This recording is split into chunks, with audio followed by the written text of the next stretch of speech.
Hello, dog lovers, and welcome to this episode of Dear Dog Fanatic. I'm your host, Kirsten, but you can call me Kay. I am a dog mom of 3, and I run a virtual dog training business called the Canine Detective.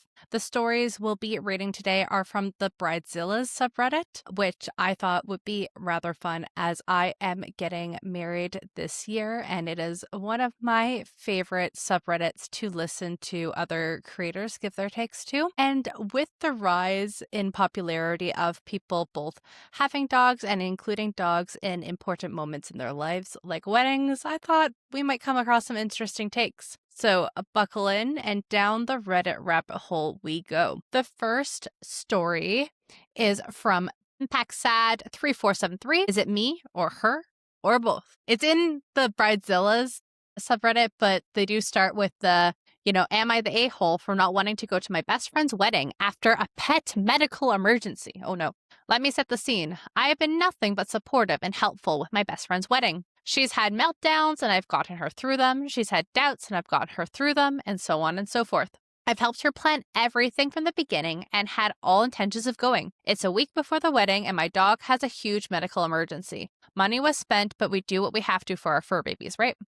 Medical situations come up. Sometimes there's just emergencies. With my youngest, she ended up having a pyometra, basically meaning she was like 6 or 7 months old and was waiting to spay her until she grew more as per the vet's recommendation. Very rare case where she got this infection. Could have been fatal. It's more common in like older female dogs that haven't been spayed. And it was I noticed this bleeding left over from her heat. This is weird. Go to the vet. They're like, oh yeah, surgery tomorrow morning. So sometimes these things just happen and there's nothing, you can't wait on things like that, you know? Okay, so Opie says, she's my husband's and I's first baby. I texted my friend that we had this emergency and we're up in the air for the wedding because of the emergency. Just to clarify, I never said we weren't going. She never replied, and just for some background, our dog is on a lot of medication and has to be monitored 24/7 for the next few weeks. If the shoe was on the other foot, I would be texting and asking her what I could do and if everything was okay. Yeah, and I can already kind of see where this is going. Some people don't think dogs are that important. And because dogs aren't that important to them, they are not sometimes as empathetic to people whose dogs are important to them. Basically, non-dog people can sometimes be unsympathetic or unempathetic to dog lovers and how much they are consumed when their dogs are in pain or having these medical problems, because in their mind the dog isn't that important. That's my prediction of where this is going. So during this whole process, she has made this wedding seem like it was all on my shoulders, like I was planning it. Told me I would be taking photos, never asked, by the way, just assumed. Yeah. For the record, Opie's not a photographer, not even close. She asked us to cover all the people her father-in-law couldn't for the reception, and when I said my husband and I could for sure cover, again, no response. She made an itinerary after all of the flights and hotels had been booked 4 days before and after people got there, so some people would not end up going to events. And to top it off, I had been suggesting a few of us get something commemorative for the trip, and she scheduled that for the day after I left and gave the credit card to someone else who had not helped with anything. Am I overreacting? Am I the a-hole? And there is an update, but I'm going to read some of the comments first. Very similar with bridezillas. Brides, okay, either hire a wedding planner or you're your own wedding planner. Let's stop with I'm just going to volunteer one of my friends to plan all these things for me. This is unfair. If they offer, fabulous. Feel free to take them up on it. Be super gracious and kind. But your wedding is your responsibility. That is the default. And if you don't want to handle the responsibility, you pay someone else to do the responsibility, just like anything else in life. First comment, Irish Eyes Dublin. Is she really a friend or is she using you? Why would you cover? Absolutely bizarre, as it's her wedding, not yours. Obi responds to that and says, I had thought that myself. She has been through a lot in her life and I want to support her, but it's been a lot. Someone else responds to that. Wait, does that mean you're covering financially? Covering what? The food? The flight? What are we talking about here? OP says the food of everyone coming to the dinner after the wedding. So the reception, essentially. Yeah. And a lot of people are just telling OP that she's being used. Scrolling down to see anything else interesting. Looks like the bride didn't even offer to pay OP back. Okay. So this might be a hot take. Someone else says, Substantial Maze 6747. For me, expecting someone to be interested in your dog's drama during the week before their wedding is a bit much. Yes, good friends should be able to have conversations, but maybe she's overwhelmed. Very fair. Again, I'm going to point out it depends on how this commenter is viewing dogs. Any of my friends, I would expect them to inquire about my dogs, and they do so when my dogs have had health issues. If my partner was having health issues, you'd expect someone to inquire. If you yourself are having health issues, you'd expect someone to inquire. And the reason why I've said all these things is there's definitely stories where the OP has gotten cancer and the bridezilla isn't having it, and so on and so forth. So I get what you mean. Just because you're having a stressful time with something doesn't mean that it exempts you from being a human and showing up for your friend as well. And this leads into this kind of like toxic culture we have around brides and such right now, where it's like not a wedding day, it's a wedding year. It's like no one else can get engaged or do all those things. And it's like, no, you get one day. You get one day. The week before the wedding was not that one day, so you can spare the time to inquire about your friend's sick dog that needed surgery, it sounds like. But that commenter continues, she's clearly not the nicest of friends. She's put a lot on you, which I never understand. The bride should be organizing their day or paying someone, not expecting friends and family to do all the sorting for them. Maybe it's half a dozen of one, six of another. You're both being a bit self-centered in your own reasons. I don't necessarily agree with that because, again, so would this user think that OP is being self-centered if their kid was sick or, a parent, another friend, a loved one? I don't think it's so much to expect your friend to inquire if you're okay. Life is tough, and a lot of times we don't actually get to take turns about having a stressful or busy time. A lot of us are going through different things at the same time. It doesn't mean that you don't show up for your friends, and the bare minimum is sending them a text asking if they're fine. But OP agrees with this commenter. I completely agree with you. I know it's a little bit self-centered and I'm willing to own up to that, but I also never said I would not be going. We were just up in the air over what to do with the puppy. And then this user continues, but see it from her perspective. She thought she could rely on us flip-flopping because of a dog. Yeah, okay. Does your dog require both parents 24/7? Probably not, but you're choosing to delay making a decision about your attendance. You're literally showing her how much she means to you and then getting upset when she does the same thing. And basically saying, like, everyone sucks here. Opie says you're 100% right. That's a great way of putting it. I didn't think of the flip-flopping. And again, it's just going to have to be agree to disagree because clearly the commenter doesn't value dogs very highly. And it's also, here's the thing, a wedding is a party. It's a ceremony. For some people, it's also like a religious commitment. It depends on the individuals, right? But it ultimately is a celebration. That's going to happen whether or not this person is there. Why the bride is feeling extra hurt about it and why OP not being there would be a major problem is because the bride didn't bother to hire actual vendors for her wedding and is relying on OP. And so this to me is very telling about how the bride feels about the relationship because you're not inquiring how your friend's dog is doing after they've been sick. And you've asked her to do so many things for this wedding. I can't understand the audacity, the amount of free labor that you're assuming that this person's going to do for you. Yeah, and different commenters are asking different questions about what exactly OP's role is. But OP clarifies that, like, she wasn't a bridesmaid. There wasn't a bridal party. And so someone says, yeah, like, then skip the wedding if you need to. And yeah, this is Manchez on the same wavelength.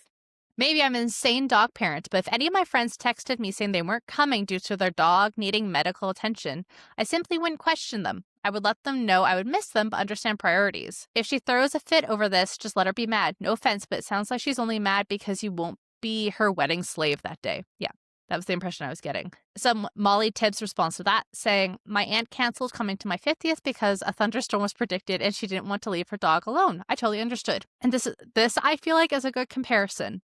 Okay. And it depends where other people put their priorities. A wedding ultimately is just a party, but a lot of people do put a lot of symbolism in stock in starting their life together and different things. So I can understand this is like an important time. You would hope that your friends are there for you. Makes sense. The other one is a literal medical emergency. The OP is not vital to whether or not their friend gets married, but the OP is vital to taking care of the dog that they have responsibility over. The dog is trying to recover, and the recovery process is going to be better if she's with her people, as opposed to like if OP hired somebody to dog sit their dog who's recovering from this medical issue so she can go and work for her friend's wedding for free, who's not really her friend. Yeah. OP is very, very responsive in these comments. Super Secret Taco Kootenai says, I'm not a dog person at all and get mad when people compare them to humans, so take that for what you will. I personally would be very hurt if my best friend missed my wedding because her dog was sick. I'd get over it, but I would hope she would put in her best effort to make it. However, disregard all that because you're paying for the food. You'd be photographing the whole time. F no, get out of there. She sucks. Yeah.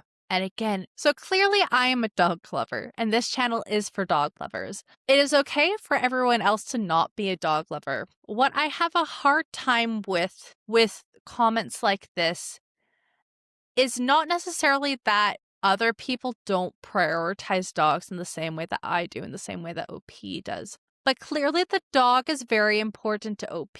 The dog is her immediate family. And for those who say, oh, the dog's not a human, she cares for the dog. The dog lives in her home. That is the creature besides her partner that she spends the most time with. So whether or not you agree that that is like right, or that she should or should not be prioritizing her dog over her friend, clearly the dog is important to her. And I think it says something about us as a society, or us as humans, that just because something isn't important to us, that we think it is invalid for it to be important to somebody else. So the same thing goes with the wedding, for instance. Because I had made a comment earlier in this saying, like a wedding is a party and different things like that. But like I said, for some people, it's super important, right? So equally, P can care about her friend's wedding because it's important to her friend. The reciprocal thing, if this was a relationship that was mutual and caring, would be for her friend to care about the fact that OP is going to be very scared and stressed and concerned about her dog. Irregardless of if the bride is a dog person or not, the fact that the bride doesn't care about her friend's emotions about something that's important to her, to me is a red flag and demonstrates that the relationship isn't that good. And that can be applicable to a number of things, not even just like sentient creatures. I think 2026, like, just make it the year of, even if you don't get why somebody's super into this hobby or really loves this animal or whatnot or whatever, if it's important to somebody who's important to you, you should be able to give the respect that that thing deserves. Doesn't mean that you need to like that hobby, that dog, whatever, but can we not hold space for that thing being important to your friend and treating it as such, not because you think it's important, but because your friend does? I don't know. That, to me, that is friendship. That is like actually giving a shit about somebody, or else you're just trying to make everybody the same as you and think that people's thoughts and emotions are invalid if they don't line with yours, which I fundamentally disagree with, obviously. Okay, so finally, the update. First of all, thank you for your kind words and support. I appreciate all the opinions and points of view. This was my very first post, so I did not expect this much help. So again, thank you. She ended up texting me and owned up to ignoring my messages because she thought I was just not coming. And to clarify for everyone again, I never said I was not coming, just that things were up in the air because we were trying to figure out things for the puppy. And for everyone asking, she's doing much better, but the wound could still open up, and that's what we are scared of happening if we leave.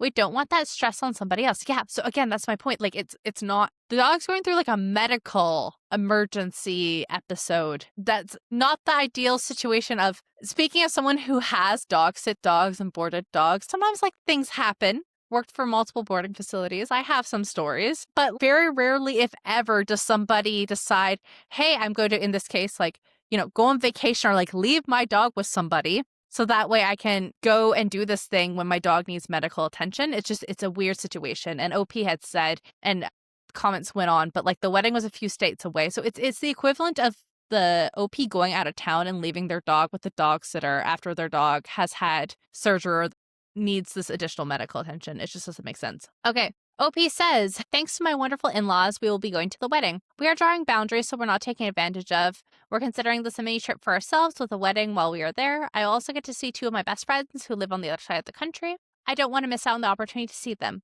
There has been a clear line drawn showing how this friendship is going, and I will be cautious moving forward. Thank you, everyone. Okay, now we're getting into some juicy ones. This is from Toast and Crumb, and it was reposted to Bridezilla, but it's originally from the Am I the A-hole subreddit, so you know it's going to be good. So, to make a novel short, my female 27 brother, male 30, met his future wife, female 28, Ella, at a party 3 years ago. Honestly, we never got along, but I just tried to put up a peaceful front because my brother seemed blissfully happy with her. Ella was mean to me a lot. Like a lot.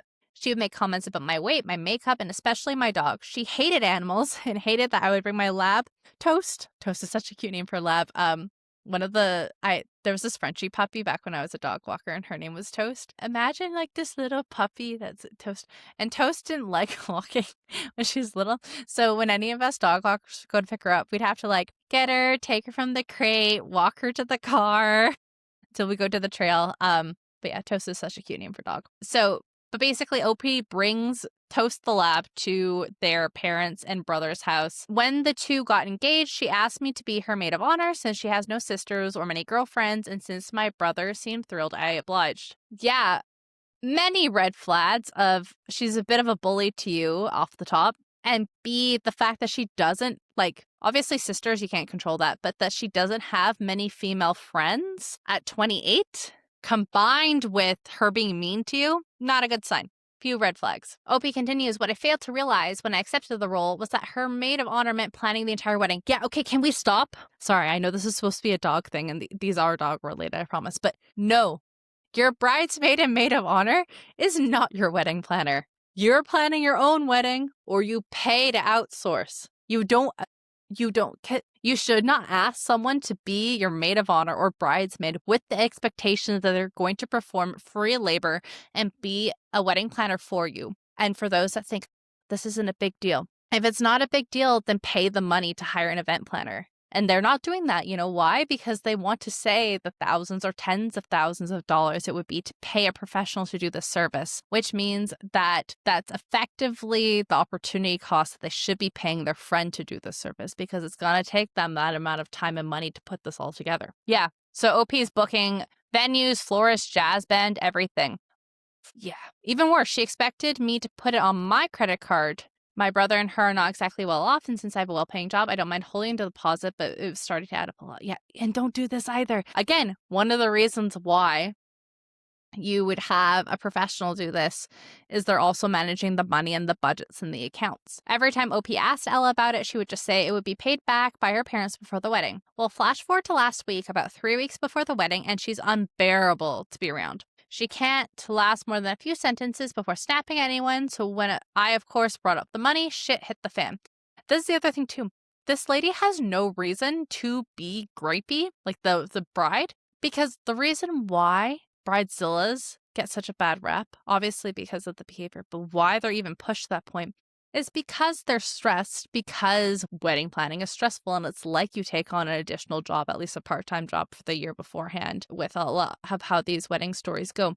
But the bride is not doing that in that case because she outsourced it to OP, so I don't know what she's being snippy about. Okay, so OP goes on to say, I asked if she had received the updated receipt of everything owed when she exploded. She called me a whole line of terrible names, but one that stuck out was her saying, what do you need money for anyway? Your sick dog is dead now? Okay, yeah, so this is my point. You don't have to love dogs yourself, but I think it says something about you when you make comments like this. It's like, even if you don't see the value in dogs or in this person's dog or what they choose to love, the fact that you're going to make a comment you very clearly know is going to be hurtful. Yeah, so OP goes on to say, my beautiful Toasty died about a month before this, after he fought the bravest battle with cancer.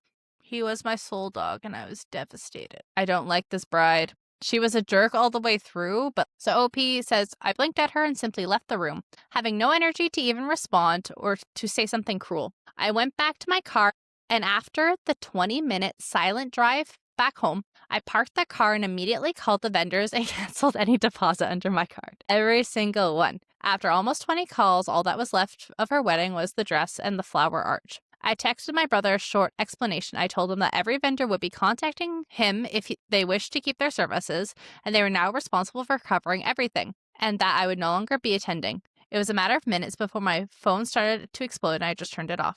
It's been a few days and I haven't talked to anyone but my mom, who thankfully understands where I was coming from. My brother has tried to call, but I just feel terrible, both about what I did and about what she said. I know what I did was extreme, but I also couldn't sit by and practically enable her cruelty anymore. I still can't help but feel bad for ruining my brother's big day. I don't know. Am I the a-hole for this? Okay, interesting. And the post is locked now, so I'm interested to see what the comments say. But OP also has an update post to their account, so we're going to go through some of the comments and then I'll see if I can find the update. I personally don't think that she's the a-hole because she was never going to pay for these. The money was sitting on her, the bills were sitting on her card, and the vendors are going to contact the brother and the bride to see if they still want to keep their spots. So it's not like immediately it ruins the wedding. It just means that the couple has to pony up the money for the vendors that they're hiring,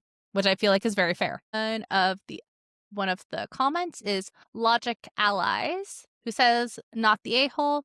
They were never going to pay you back. It's a good thing she showed you how wicked she was before you got stuck with the bill. I'm sorry about your loss. Don't let anyone make you feel bad about what you did. They shouldn't be getting married if they don't have the money. If her parents were going to pay, they can put down their card for deposits. Someone says, concern for humans. I hope the brother is good and dumps the fiance. Otherwise, he's not that good of a person. Youth and Asia 63 says, now, OP, since you probably aren't going to the wedding, that block of time is still freed up. Why don't you take a day or two to go somewhere special, some place nice just for you? You deserve it, not just to make up for the way the bride treated you, but because of the loss of your dog. Yeah, you people again that like don't get it. That kind of grief can really be all-consuming for quite a while, especially since this is OP's soul dog. Just be kind to people when they're grieving. Like, even if you don't get it, like, I just don't understand the lack of empathy. Yeah. I like the tags of different people on this sub. Life Crisis 46, who has like a title underneath them saying a-hole enthusiast. And they respond, not the a-hole, not even a little bit. First, maid of honor duties not include planning the whole wedding, and certainly not putting down all the deposits to pay for the wedding. If you ask me, it sounds 100% like they were going to stiff you for the wedding. I don't believe for a minute that her parents were going to pay for it. She was using you, and I can't believe your brother can't see the kind of person she is. I'll tell you what, messing with the memory of my dog, those are fighting words. I think she effed around and found out. Yeah. And yeah, OP and the commenters saying this too. OP did not cancel the wedding. If they have the means to pay for it, the wedding will still go ahead. First thing asked, me paying. Ella was promised a hefty wedding budget when she was younger. Between those years, the pandemic, they had to dip into that wedding fund. In the end, Ella only got a third of what she was promised. They all knew this. She insisted that most of what she had to go to the dress. But she drone on about how there were so many things the wedding wouldn't have, and it wouldn't be the wedding of their dreams. So again, I can't relate because this is not what I am as a bride. I'm just looking forward to being a wife and being with my partner for the rest of my life. Also, I live in Canada, so we're already common law. So I can't relate, and I was never somebody who like dreamed of their wedding day or anything like that. That being said, if this is something truly like magical to somebody, I don't understand why they wouldn't wait and budget a little bit longer to be able to afford the like wedding of their dreams, right? Like if this is such a big thing, why would you not wait until you can do it right? And I know sometimes with women, like there can be that like time crunch of, oh, okay, I have societal expectations. I need to be married by this date and have kids by this date. And that's all a lot. But I just don't get it. Like if it's so important that it goes the way you want it to, is it not worth it to you to wait till you have the money to do that big thing? I'm just not sure where the priorities are. So the second most discussed questions that OP got that she's addressing, Ella's treatment of me. Truthfully, she played the nice and loving girlfriend well to most, especially my brother. Even I thought she turned a new leaf a few times, but it would never last. So clearly the bride is two-faced. The comment she made wouldn't always be outwardly mean enough for a passerby to pick up on, aka my brother. Yeah, okay. this is like the girl thing too that a lot of times like men don't pick up on. She gives the example of along the lines of, "Oh, are you sure you want to go out in that? Something looser might be more comfortable." Or, "I would loan you a shirt, but I don't want it to stretch out." Mean girl comments. Yeah. So it's like being passive aggressive and saying comments that she knows are going to be taken as insults, but aren't like technically insults. So she can't be pulled up on it. Like, so even if the brother clocked it, he might not think she's being mean because she's saying things that are like factual and seemingly caring. So yeah, very clearly two-faced, duplicitous, manipulative. Yeah, okay. She this addressed my earlier question. She lost many friends over her crazy notion of them being jealous of her, even accusing them of being in love with my brother. She had 2 other bridesmaids in the wedding, but they were barely close as well. Someone said in the comments, being stuck between seeing Snow White and not being able to see the evil queen within, that's the best way to describe her. She's beautiful, but something is rotting inside. And maybe the most asked, did they stay together?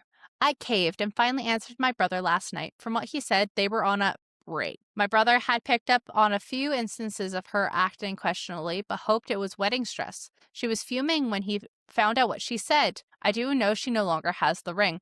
Yeah, so that's the thing too. Toast the Lab used to go to both OP and her brother's parents' house and to the brother's house. So clearly the brother liked the lab well enough, or at the very least didn't like the idea of somebody saying something so mean to the sister. You can pay for my wedding because your dog is dead. So, like, what were you going to use the money for anyway?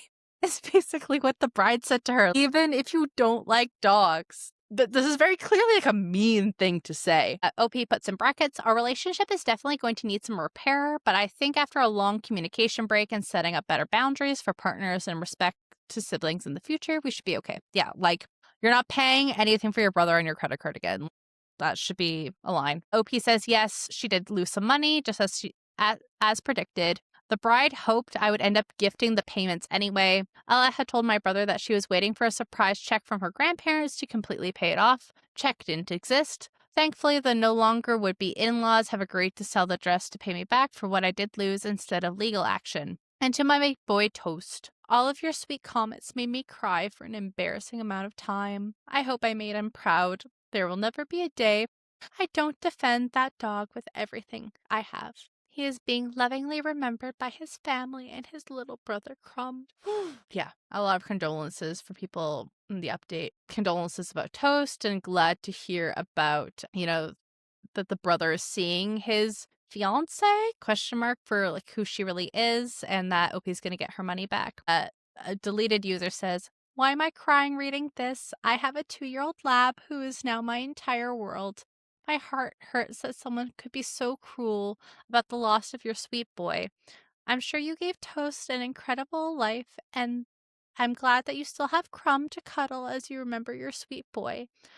I'm sure many other people have the utmost respect for you for setting boundaries and defending your innocent doggo with such vigilance. Best of luck, OP. It's totally possible to not be a dog person, but you shouldn't be an a-hole about it. That's all I'm going to say. So our next story is from National Paint 7928. Again, was reposted to Bridezillas subreddit, but originally posted in the Am I the A-hole subreddit. It is titled, Am I the A-hole for leaving the engagement dinner due to my fiance's obsession with the dog? OP says, I, 28 male, proposed recently to my girlfriend, 27 female. We're planning the wedding to happen next year.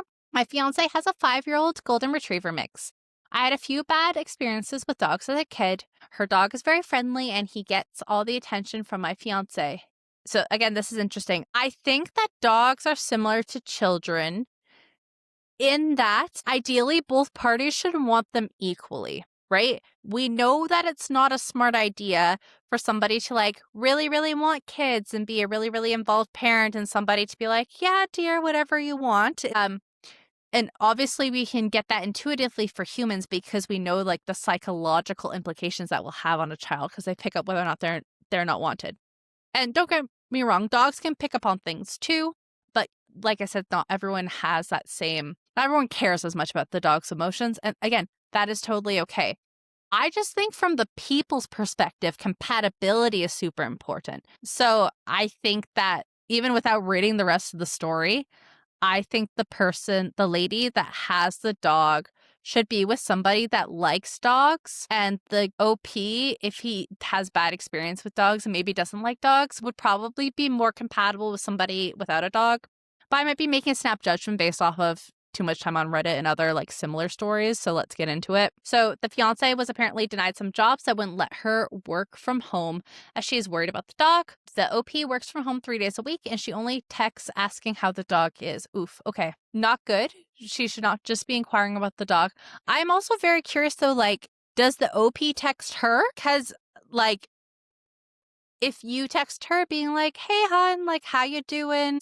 Well, this is the thing. And this is why it's like so intuitive if both parties like dogs. If I'm out for whatever reason and my partner's watching our dogs, he'll like send me cute pictures of the dogs or say like, the boy's snoozing on the couch or like, look at her derpy face or like, the baby has beans. I need to take her for a walk. You know what I mean? So I think that's just also like a part of this relation dynamic that is missing just from the co-parenting or the co-dog ownership, whatever terms you want to use, because this dog really has only the one owner guardian, not the two, it sounds from how this is being written. Also, what are you messaging her about? It doesn't all need to be dog related, but I find it hard to believe that if you messaged her like, hey, hon, do you want to go out for date night on Friday and watch a movie? What should we see? That she would just respond with, how's the dog doing? You know what I mean? Communication, two-way street. But I digress. OP says, I planned this very nice trip last weekend to celebrate our engagement.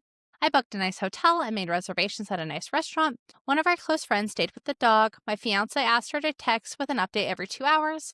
I did my best to make it a wonderful weekend. We had, this is also, I wonder if the fiance is a little bit anxious because, I totally get the wanting to work from home and very valid. You can choose to work from home or not with dogs. I've made that choice for myself. So I totally get that decision. The updates every 2 hours, I think could be a bit much. But again, I don't know, like, is the dog sick or something like that? Maybe the fiance is a bit anxious when it comes to the dog. And if that's the case, maybe some professional help would be helpful for that. Continues, we had reservations for 7 p.m. at the restaurant. My fiance didn't get ready until 6:40 as she hadn't heard from the sitter. Weird time management. Yeah, I would have just called the sitter earlier, texted them. But anyway, when they arrived at the restaurant, they had to wait 30 minutes for a table to open, I guess because they were late and missed the reservation time because she was late getting ready because she was waiting on a text from the sitter. But again, just call them then if that's holding you up. When we sat down, my fiance spent the entire dinner on her phone trying to get a hold of her friend. I paid for the meal and got up from the table telling her I was going to wait in the car. She came out 20 minutes later screaming at me for leaving her at the table alone. Yeah, so I was about to say that she was being inconsiderate for being late and delaying all this, but then he was kind of a jerk for paying for the meal and getting up and just like leaving. But she is the ultimate a-hole because she comes out 20 minutes later screaming for leaving her at the table alone. Well, he told you, you just weren't paying attention. It just sounds like this isn't a great relationship dynamic. And I don't think this is just dog related because, I mean, and who knows, maybe they could also be child-free individuals. But if you had kids, like this situation would be happening so much to such a greater degree. So I'm hoping that that wasn't on the table for you guys because like you both need some grace for each other for that situation. Imagine people with like a newborn. So OP says, I yelled because the fiance comes out of the hotel, the restaurant, screaming 20 minutes later for leaving her at the table alone. He yells back that she ruined our engagement trip for putting the dog over us. We sat in silence all the way home, and she's thinking about going to stay with her parents. I'm now being called the a-hole for leaving from the restaurant. I will let you guys have a second to guess what the tag was and read some comments. I am leaning towards that the fiance, in my opinion, is more of a-hole than OP, but I don't think OP handled this well either. And I just ultimately think that they aren't compatible because I know so many people, and again, mostly, myself and my partner with dogs and other people I know that have dogs or kids, and like this would just never have been a thing. But also because like they like each other. I just don't even think that they like each other. So they shouldn't be getting married then. Deleted user says, call off the engagement. She's already married to the dog, not the a-hole. Again, I don't agree that she's married to the dog. I do think maybe there's like some unhealthy relationship stuff, like maybe she's an anxious individual.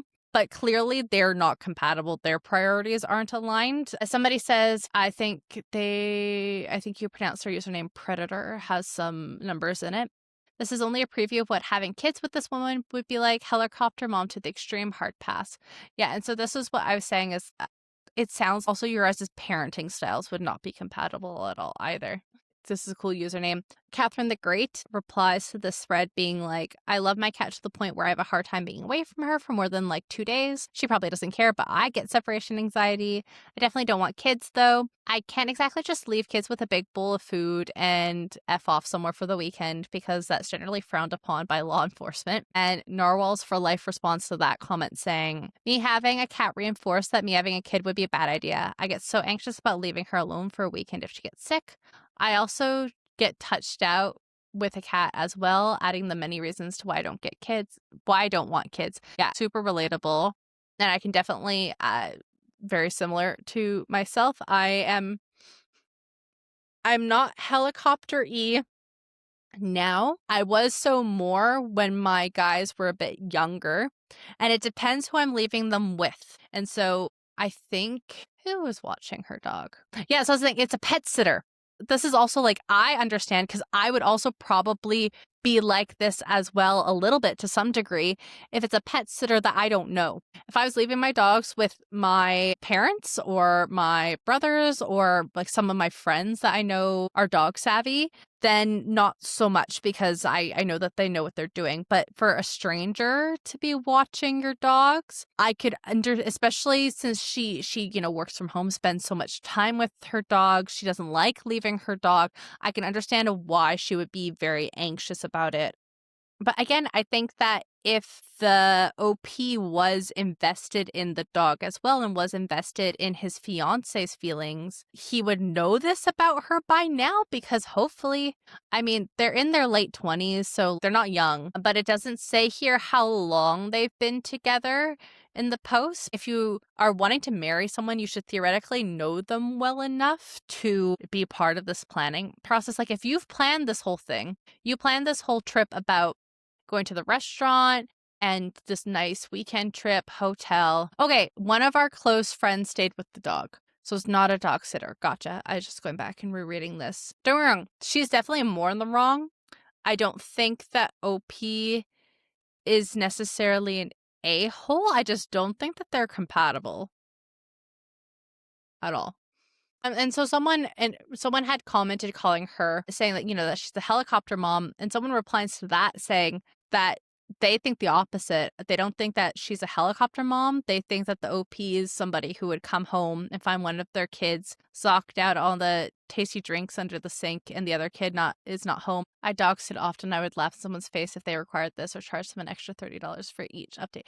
This is, again, one of the instances where I think instead of asking a friend, they should have hired a professional pet sitter. Why? Because when I was a pet sitter and other ones that I work with, we would do this. Maybe not every 2 hours, but unprompted, we are giving you little report card texts and photos, giving you an update on what Fido is doing. The theme of this episode is plan better for dogs around weddings, A.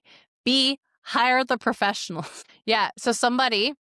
Stringfellow says, at the same time, did she only suddenly become attached to her 5-year-old dog? Did he think that proposing to her would somehow change how much her dog means to her? Is he seriously jealous of her dog? I think they both dodged a bullet. I'm going with everyone sucks here because they should have broken up long before anyone proposed. Yeah, and this is exactly it. I think that this is a case of ring clarity where maybe we weren't thinking very critically about our relationship and then decided, we can't do this for the rest of our lives. Someone responds to that comment saying, I would almost go, you're the a-hole because he knew how she treated her dog and put it above everything else and still proposed. The fact that she only interacts with OP as it relates to the dog makes you wonder about what is happening in this relationship. OP should have seen the signs and left, not formalized this unbalanced relationship. And then that one also, further comment elaborating on that, says, he says she has always been concerned about her dog to the extent that she turns down work that doesn't allow her to work from home. He knows he hasn't been a big fan of dogs because of the experiences he had as a kid. He recognizes the dog gets all the attention from her. He doesn't want anything to do with the dog. He wants her to suddenly stop acting the way she never has about her dog just because he wants her to. He doesn't want to be with someone who feels this way about their pet, no matter how much he thinks he loves her. Yeah, and that's the thing too, is like, if you're trying to change someone or you're not happy about how they are, do you really love them? Or are in love with them? You can't expect her to change the way she feels or acts about her dog, just like she couldn't expect him to change the way he feels either. And now she is so exasperated, she's going to stay with her parents. It still doesn't speak well for him if he gets this worked up to the point where he leaves her at dinner because he's so upset. She's acting the same way she always has. Yeah, so that's the other thing too. If this behavior is not inconsistent for her, it sounds like whether or not we agree with her behavior is consistent on this trip as she is at home. So he is almost the a-hole because he's upset for her acting the way she normally does. Yeah, they just don't have good communication. They both dodged a bullet. Yeah, but we will call it a day at that one. But as you guys can probably tell, this person was voted not the a-hole. And yeah, I think not unhappy about that at all. I think they both would have been the a-hole if they got married. They still have no business being in a relationship with one another. Okay, and our last story of the day from the Bridezillas subreddit. Little Lost Mama says, am I the asshole for not allowing my mom's quote-unquote service dog at my wedding? I know it sounds bad, but let me explain. My mom and I do not have the best relationships, but she is my mother, so she is invited to our big day. My mom recently got a 2-month-old puppy. Will be 3 months on our wedding day, that she used an online site to be her service dog. I'm against fake service dogs and the issues that people who have real service dogs, medical alert dogs, face because people keep getting these fake designations. Yeah. Also, no dog is a service dog at 2 months old, at 3 months old. You're not even a service dog in like, maybe you've begin the training, but it's not the point where you can, not have public access skills.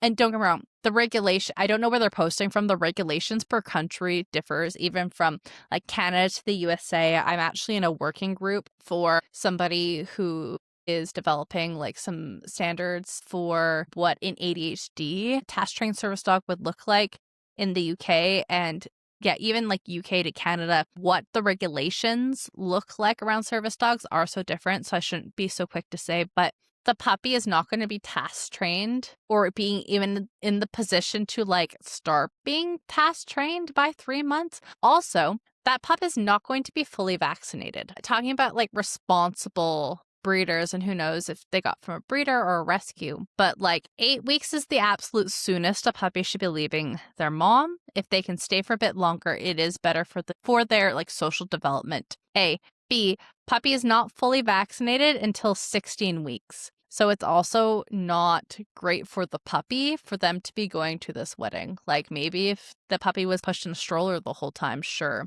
But then definitely cannot argue for a service doggo or a service doggo in training if you're pushing the puppy in a pram.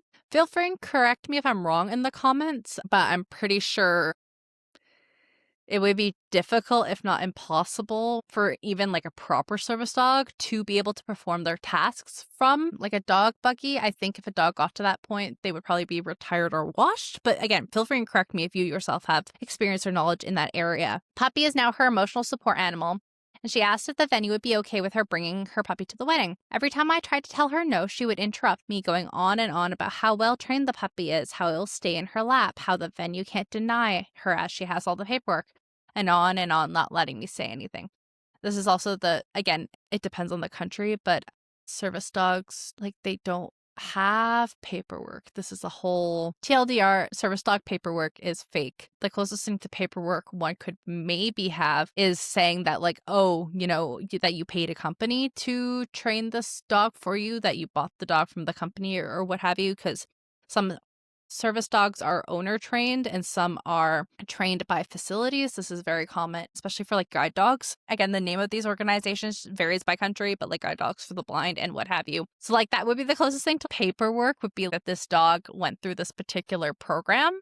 But there is no such thing, as far as I'm aware, and again, my frame of reference is only myself being Canadian and knowing some people in the spaces in like the USA and the UK.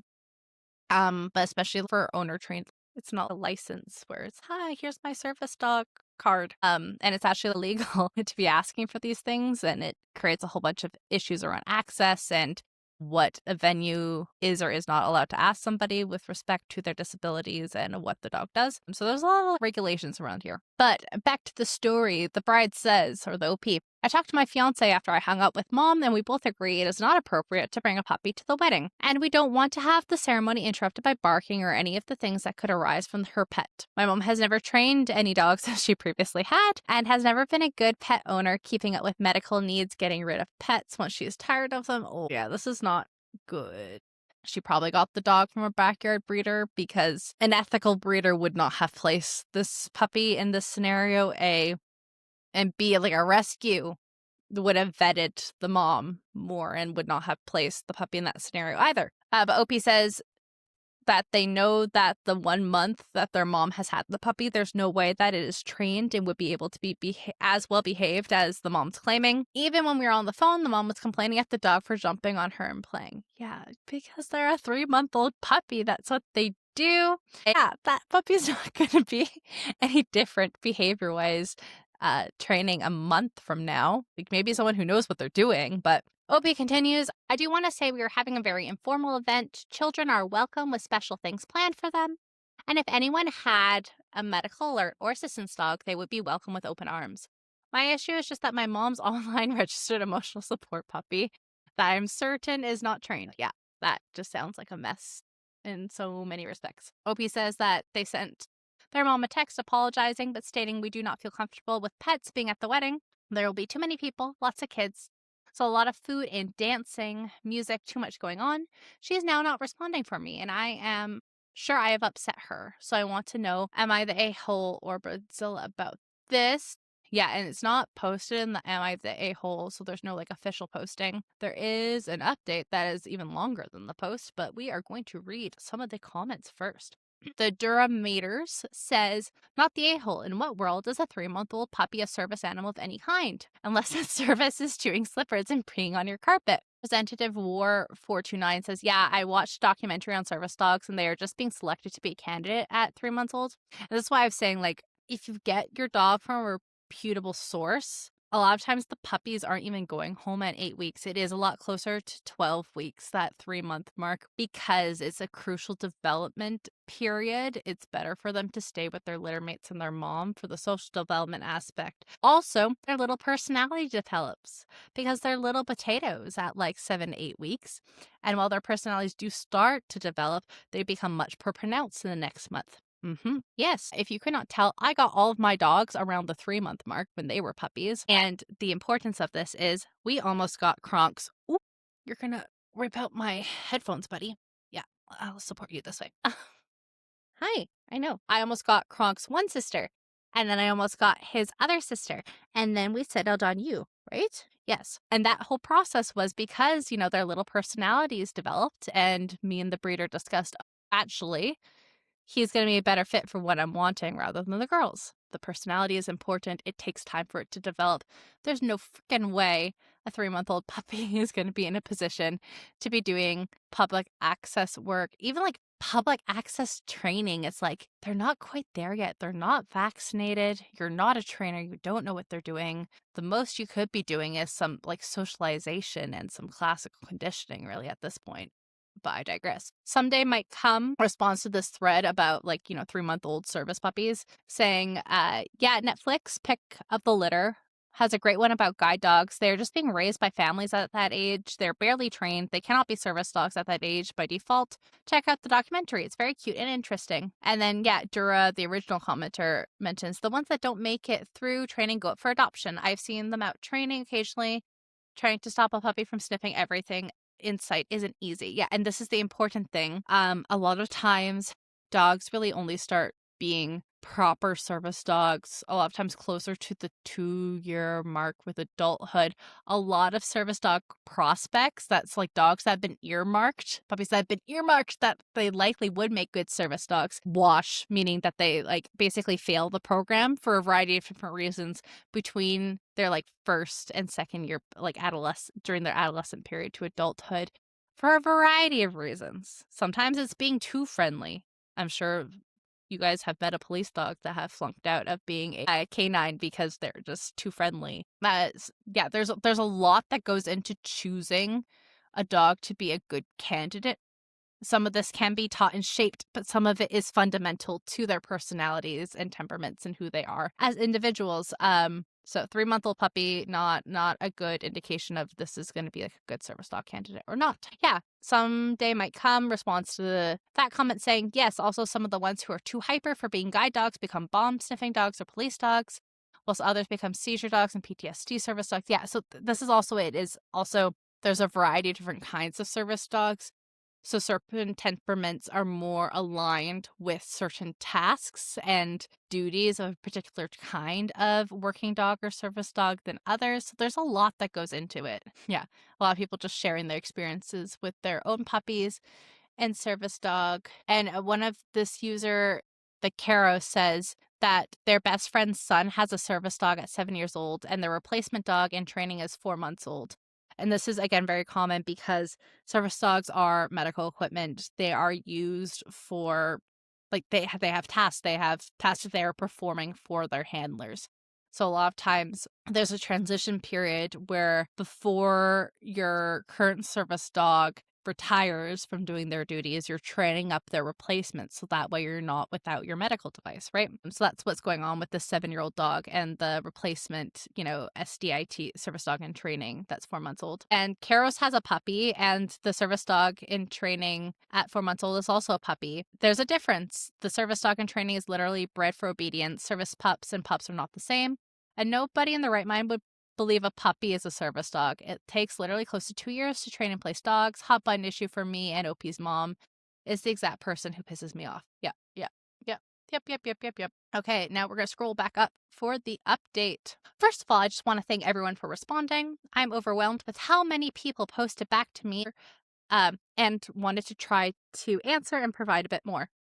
We still have 2 weeks to the wedding. I've told my mother that she is not bringing the puppy, but she may still try to pull something. Our venue was of no help. They would not ask her to leave or block her entrance. If anything, they'd offer to hold the puppy for her during the service and then let it free for the reception. I have asked a friend of the groom's to stand guard and watch for my mother and any parcels, bags, or boxes she may try to bring in. He has been given permission to do whatever is needed. Yeah. That is also dicey, and why a lot of people in these situations, they will hire professional, like, bodyguards and bouncers. Bodyguard and bouncer, I don't think either of those are the right things, but you can hire people to work your wedding to act as enforcers of the peace. Again, I'm blanking on the title.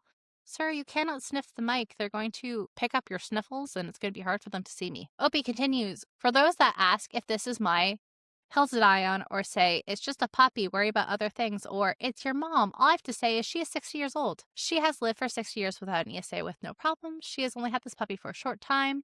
Her dependence on this ESA to function is simply not there and not critical or necessary for her health or well-being. After a lifetime of dealing with my mother and those antics, those who say she wants attention hits the nail on the head.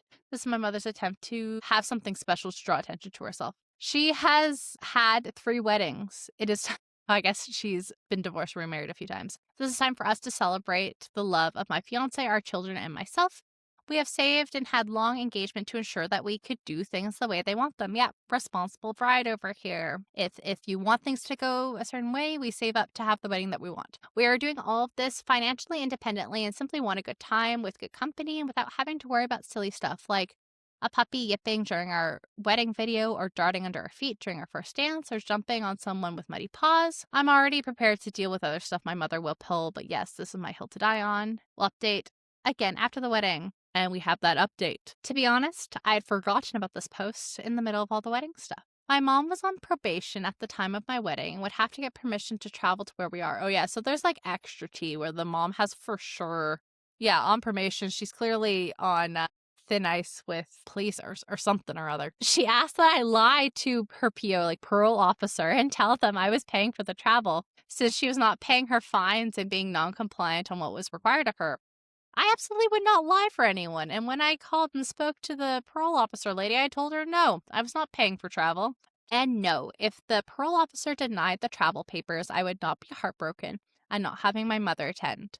I was honest that we are not close, and my mother actually would more likely lead to me being more stressed out. Parole officer felt much better after talking to me and denied my mother's travel papers. Excellent. Okay, silver linings, not even a problem. And this is the thing with the drama of like, didn't even need to be an argument because I don't know why the mother even thought she was attending this wedding given the issue with the fines and the parole officer. OP says that they're still unsure if this would deter their mother from coming anyways. I had a trusted friend on guard duty to deny entry to my mom at all. I didn't want anything to ruin our day. I didn't want to have a panic attack or risk of police officers involved if she did arrive when she was not allowed on her probation. But it sounds like the mother did not show up at all. Instead, she called crying that the PO lady was such a fill in the blank here, and that police officer were patrolling her home to make sure she was there, not traveling to my wedding. Honestly, the PO lady was so nice and polite that my mother crying and once again blaming others for the situation of her own doing broke something in me. I cut all contact with my mother. She is not blocked, but I refuse to engage with her. I do not respond. I do not answer the phone, and honestly, I have so much peace in my life since doing so. She's gotten the hint and doesn't try to contact me now. I'm happily married to my best friend. We had an amazing, chill, laid back wedding and reception. We were surrounded by loved ones and have amazing memories of our special day. And that seems like a really great place to end this episode on. If you have a story that you would like to submit for the podcast, more in an Ask Abby advice column capacity, if you have dog training questions or just want someone to bounce some ideas off of, say planning to bring a dog to a wedding or what have you, more than happy to give you my take. As well as if you come across some juicy Reddit stories, feel free and send them my way. All my links will be in the show notes. And we will see you in the next episode. You say bye to our internet friends, Kronk? He's like, yes, I don't care, Mom. Oh, hi, buddy. It's so hard to get work done. I'm like, I know I should like turn off the recording, but he's just so comfortable. I know. You say bye. See y'all.